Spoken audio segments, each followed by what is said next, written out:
Hey everyone, welcome back to the channel. Today we're talking about one of the coolest machines in a hospital. It looks like a spaceship. It sounds like a construction site, but what it actually does is talk to your atoms. Yes, your atoms. An MRI machine is basically a massive magnet, and not a fridge magnet. We're talking thousands of times stronger than Earth's magnetic field.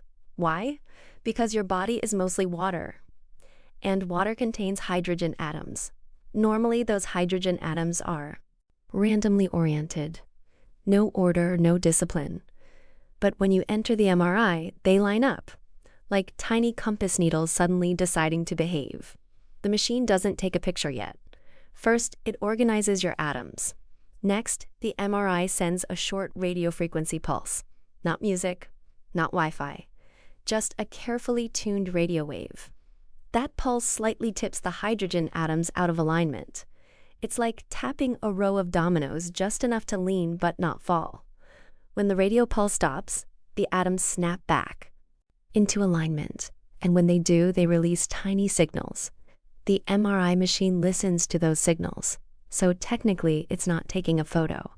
It's listening to your body respond. All those signals go to a computer.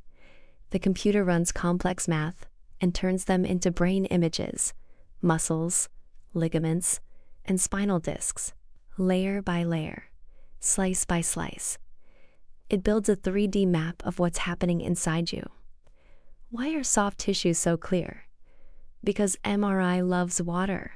Muscles, brain tissues, discs have lots of water, bones do not. That's why MRI is amazing for brain scans, herniated discs, ligament injuries, and soft tissue problems.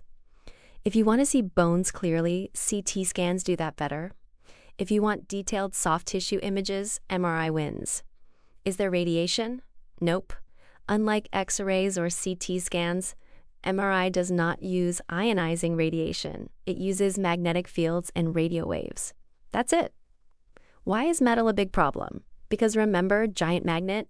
Metal objects can move suddenly, heat up, or distort. The image is why watches, jewelry, and keys stay outside.